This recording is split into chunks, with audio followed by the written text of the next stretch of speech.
This person was told they had a masturbation addiction at church by a volunteer, and the story gets even weirder. Purity culture is so damaging. Hi, I'm Jeremy. I'm a deep skeptic, also a pastor.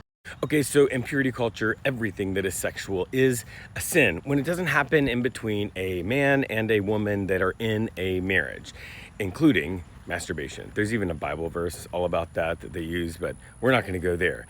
This person, when they were 14 or 15, confessed to one of their church volunteers that they masturbated. And when they said that, the volunteer said, "Oh, you're struggling with a masturbation addiction." And then they told them about this app that was for people who had addictions, where it tracked how many days you went without failing in your addiction, which is problematic because it was really like for alcoholics and that kind of thing. And so this person signed up for that service. But the volunteer was on there too because they said that they had the same issue. And so the volunteer could see when this person masturbated, and this 15-year-old or whatever would see when the volunteer had done it too, because they friended each other. And let's be clear, this is in no way okay or appropriate. Because the way this app worked was that it would track how many days sober you were, and when you fell off the wagon, it would go from however many days you were to 0, and your friends, the people you had friended, could see that. But this story gets worse. But this became part of what was considered this person's testimony, that God had delivered them from this, which is not exactly true because they kept doing it because they're human.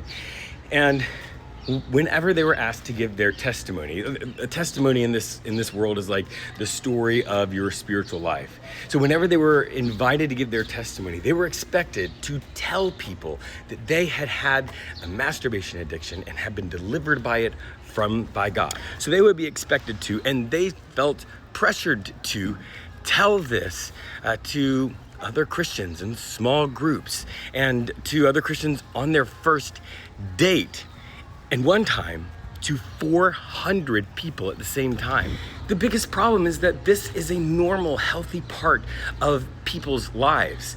It is something that almost every human does multiple times a week, and there is nothing evil or sinful about it.